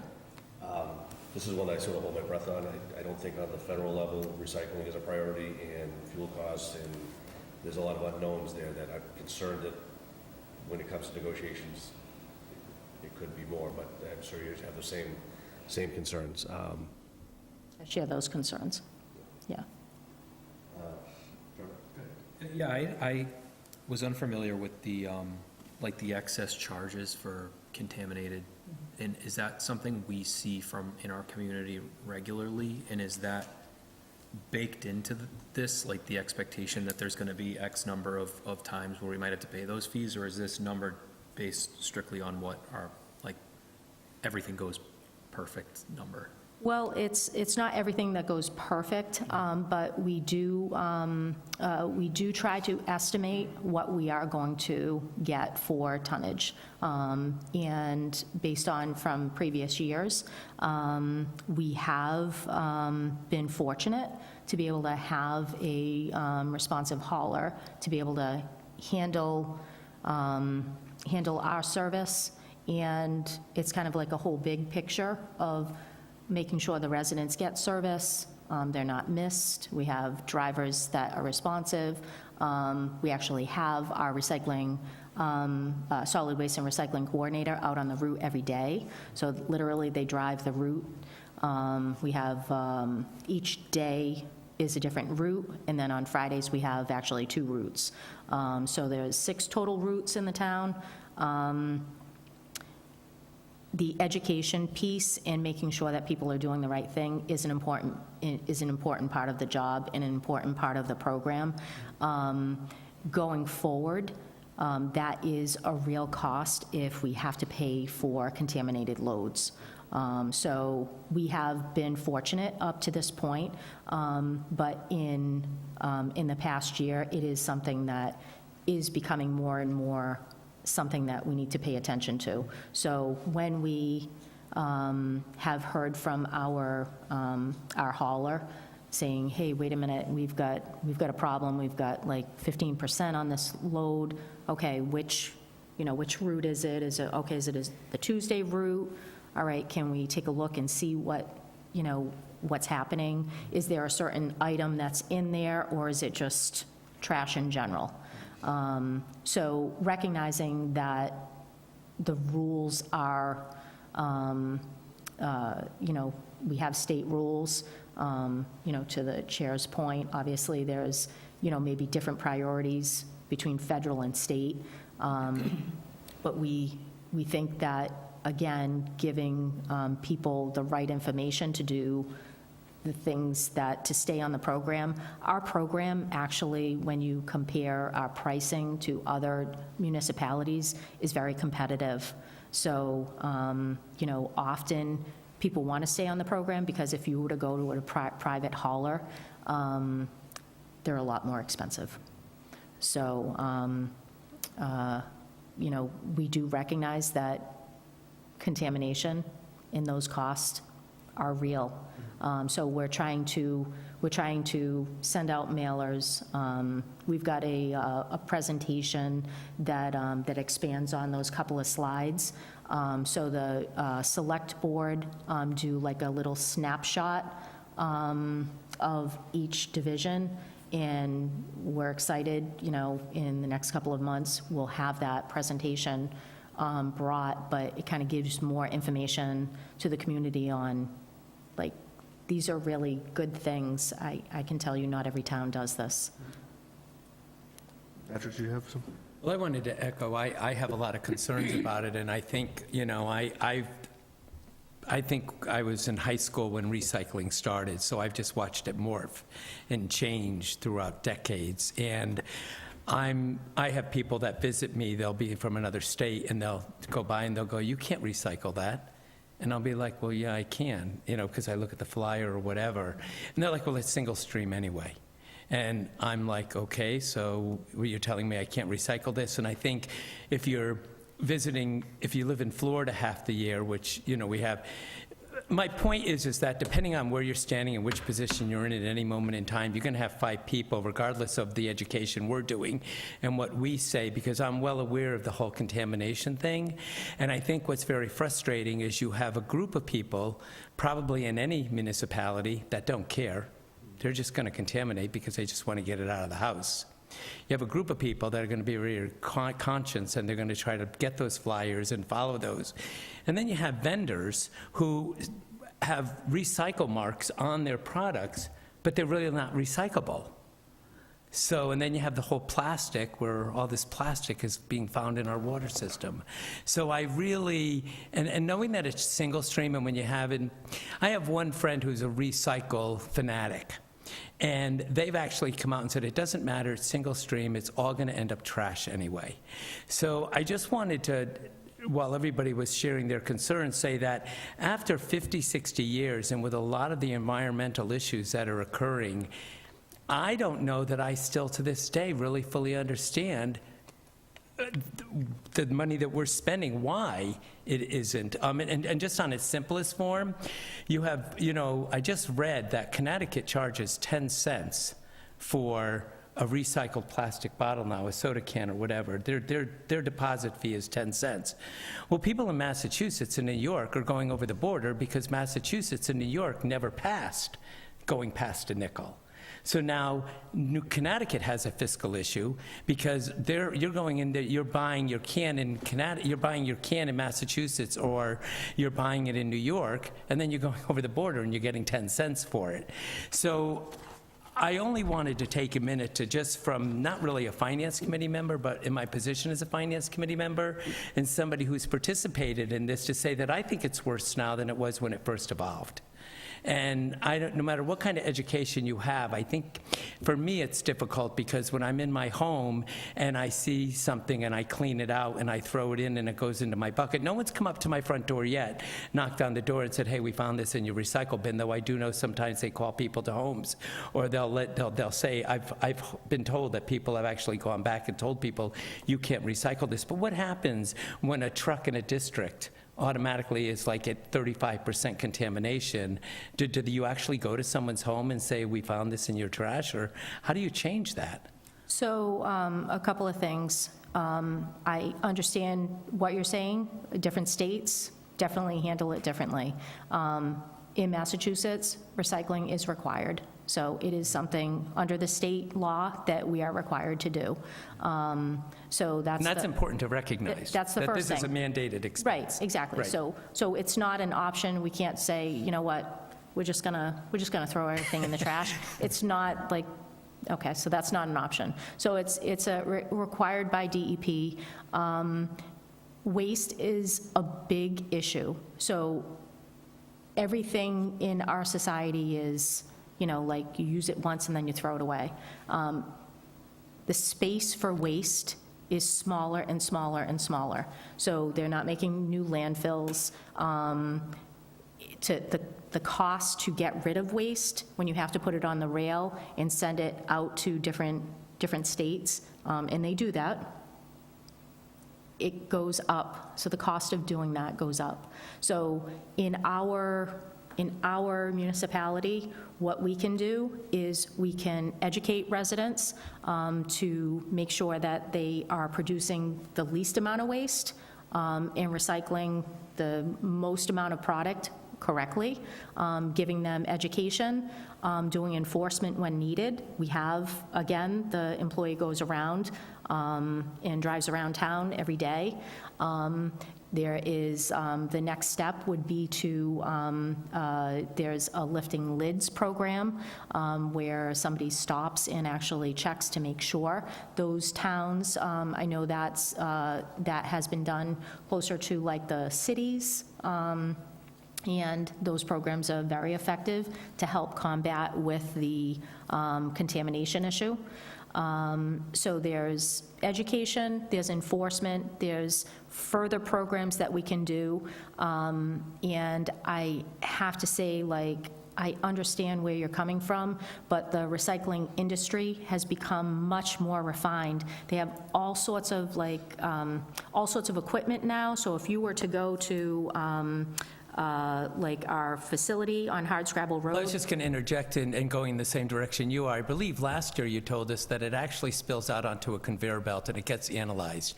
And that if they find one or two things, they pull them off, it's great, it works, we'll send it through.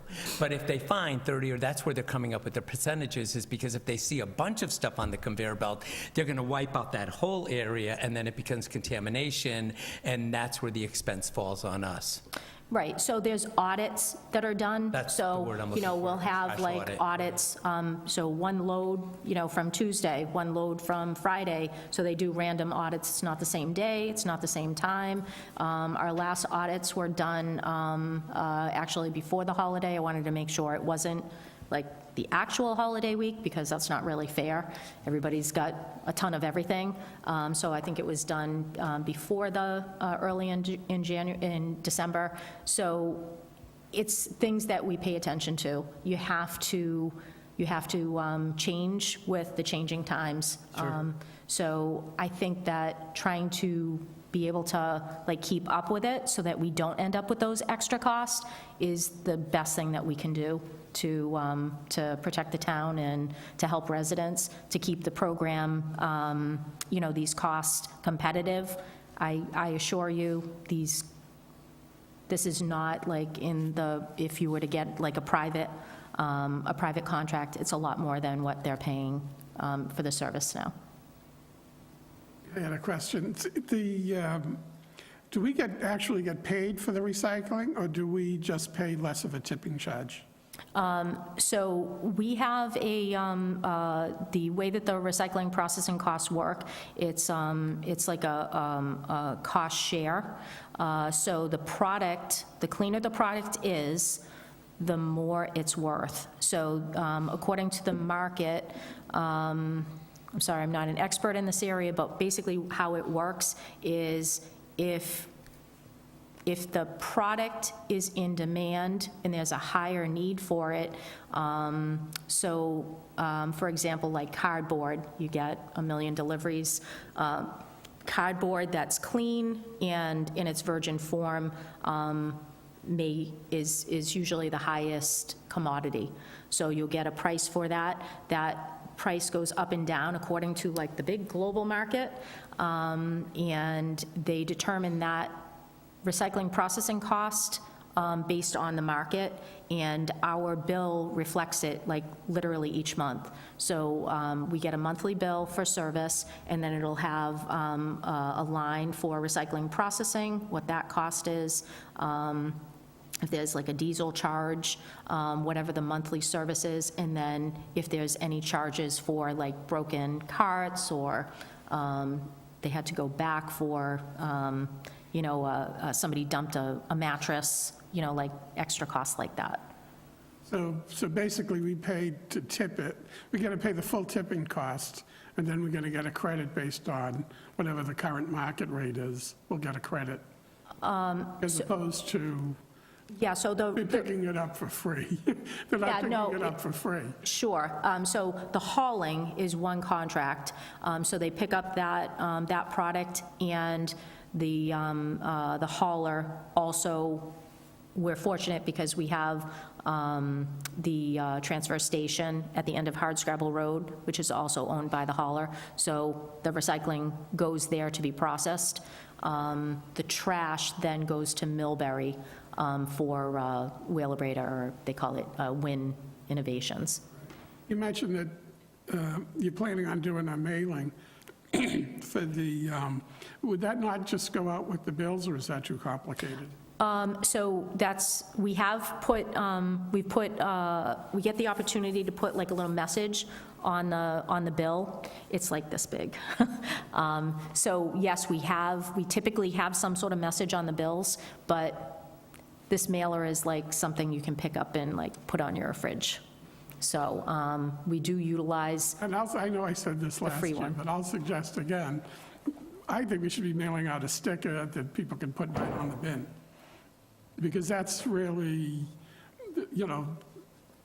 on a refrigerator, you're fighting with the grandkids and every magnet from all over the world. But if it's a sticker, you can have the kids at Bay Path print them, screen print them. I could teach them how if they don't know how. It should be on the bin, because that's really where they need to know what is good and what is bad. And even though it'll change sometimes, something that's durable for the next tenant, whatever. Steve, right under the inside of that lid, when you lift it up and you go, I can't throw that in there. Yeah. I mean, that's a great suggestion to actually mail them out. We actually do have the stickers, and when the coordinator goes out, she sees a problem, she'll actually leave education and put a sticker right on the bin. But to mail them out to all the residents, I'll look at the cost of what that is. Thank you. I mean, So a you're saying- sticker is definitely more than a piece of paper, but, huge difference in impact. Questions on, Andrew? Just one. You had mentioned that not the hauling contract, but the other contract's up 20 years. Disposal. Is that another 20-year renewal? Like, is that something we're putting out? I mean, I imagine that's going to be a large increase if we're looking back from 20 years ago. Yeah, so right now, we are in a partnership with other towns that were part of kind of that original contract. There's, I think, maybe about 30 or 33 towns that were part of that original contract. So a bunch of towns have gotten together in the past year to see, is there something that we can put together where we can have some buying power, some leverage to be able to do another contract. So that's in process right now. And then, sorry, just one more. On the waste, the hauling side, that contract comes up every couple of years. Do you get to dictate the terms of that, or is that kind of dictated by the vendor, Casella, or whoever we're using? Like, do you have a standard of, this is what Auburn expects, give us your best shot at that? Or is it something they give you what they can do, and then you pick from, multiple options? Sure, yes. It is, it's what our requests are that we want to see for service. Obviously, we want to have at minimum, the trash and recycling picked up, but providing the service for like the extra, so the yard waste picked up twice a year. Curbside is a real advantage, making sure that the hauler is responsive if somebody is missed, legitimately missed. The driver, because of the way of the world, it's hard to keep drivers. So it's often like, okay, we have a new person. It's going to take them a little while to learn the routes. So sometimes people get missed. If you have to back down a road, it's you have to back down and then turn. We have a whole list of like special areas of town that are hard to get to. So it's all those things that are part of the contract. We want to make sure somebody's going to be responsive and somebody knows, like, okay, this is our special Wednesday route. So yes, we're the ones asking for XYZ. Thank you. Thank you. I just had one other question, which you may not know. Do you know where the ash goes that comes out of Millbury? I actually do. So when it gets burned at Wheelabrator, they have a contract for monofill, actually in Shrewsbury. So they drive it down 20, and they have a portion of that landfill there is where the ash goes. That must have been a huge hole for 20 years. They've, over the years, they've expanded, but, yeah, that's, and one of the cool things is, actually, it's available for, members. They do, they offer to municipalities a tour at those facilities. It's amazing. It gives you a better appreciation of our world and making sure that people are responsible with waste. You didn't have that when we did the citizens leadership thing, but I would have liked that. as well as Wheelabrator. We never got into Wheelabrator either. Not Wheelabrator, the Stinkerator. So actually, both places that, that we utilize, so they do tours at Casella at the end of Hardscrabble Road, and they also do tours at Wheelabrator. And I have to say, it's very exciting. Just one other question. You said that the contract negotiations have been going on, and I know that was an answer given to the Board of Selectmen a few weeks back. Is there any going concern or reason to think that we won't settle this contract before the fiscal year, and that it may have to be pending going into the budget for town meeting? Sure, thank you for the question. I think it's something that, based on the The discussions. current activity? Yeah, based on what's happening right now, I think it's, we'll be able to do that before the fiscal year. Thank you. No other questions? We have a manager's recommendation for solid waste of $1,565,456. Motion to recommend? Motion and a second to recommend. Any questions? Not? Yeah, Trevor got used. Trevor was. Trevor seconded that. Just to make sure that. I want that in the minutes, I will be. All in favor? Aye. Thank you. Thank you so much. Last one is Board of Appeals, zoning Board of Appeals, number 176. So the Board of Appeals is the zoning Board of Appeals budget, and that is the 1/4. The admin assistant is actually the portion of the land use coordinator salary. Questions on this one? Motion to recommend? Town manager's budget recommendation of $16,262. I have a motion, and Trevor for the second. All in favor? Thank you. Ellie, thank you. You got something else? CIP? CIP? Yes. Oh, thank you. She's on it. Door. Keep him honest.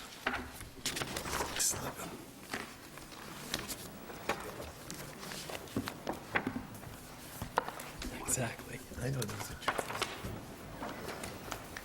So CIP is for DDIS, is just one item. So it's $15,000. It is part of a 5-year lease purchase for replacement of one of our fleet vehicles. So we start in FY '28, and we'll have one more year of the same $15,000 request. There's nothing in FY '27. There's nothing. No. Excuse me. Wow. I'm sorry. You don't, are we on FY 2031? No, 727. Oh, I'm sorry. 28 is the first year we see that review. That's correct. Yes.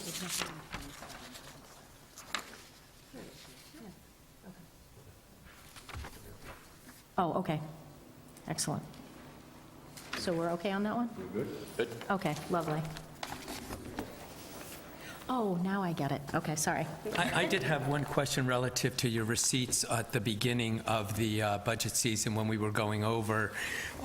In the line item where it says, I just had it, permits and licenses. Are the health department's permits, are those the annual permits and so forth? Are all of those permits and licenses that the Board of Health, is that part of the 565,000? Or is that fall in another category? I'm sorry, from the, The Board of Health, so in other words, Yeah. on the local receipts page, which is done at the beginning of the budget process. oh, There's a okay. line item in receipts called licenses and permits. And I know that the Board of Health has a lot of permitting that Oh, happens sure, okay. annually and as businesses open and close. That's the line item correct. that is there. Is it possible to get the fiscal year 26 and 27 receipts, just a snapshot of what the last year or two receipts were relative to DDIS and the Public Health Department and the various, just the ones that are attributed to their area? Or I have the detail of what makes that up, so I'll provide it. Could we get the detail of that Yep. whole dollar amount? Yes. I'm sorry, I don't have that in front of me, but I can certainly look at it. But, okay. I'll work with We'll work Karen together and to get you what you provide it to need. you. Yeah. That's all we have for you, Donnie. Thank you for the Okay, thank you so for the much. detail, the time, the presentation. I think, I don't know if we're posting presentations like that on the town website or on your page, but I think it should be, because that's, Absolutely. Yes. I will, I know that's what I was looking for. I will share it tomorrow morning.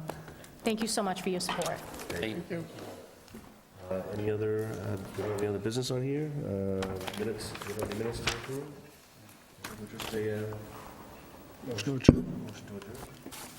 Motion to adjourn. So. Are you, we didn't bring the gavel out tonight. We're adjourned.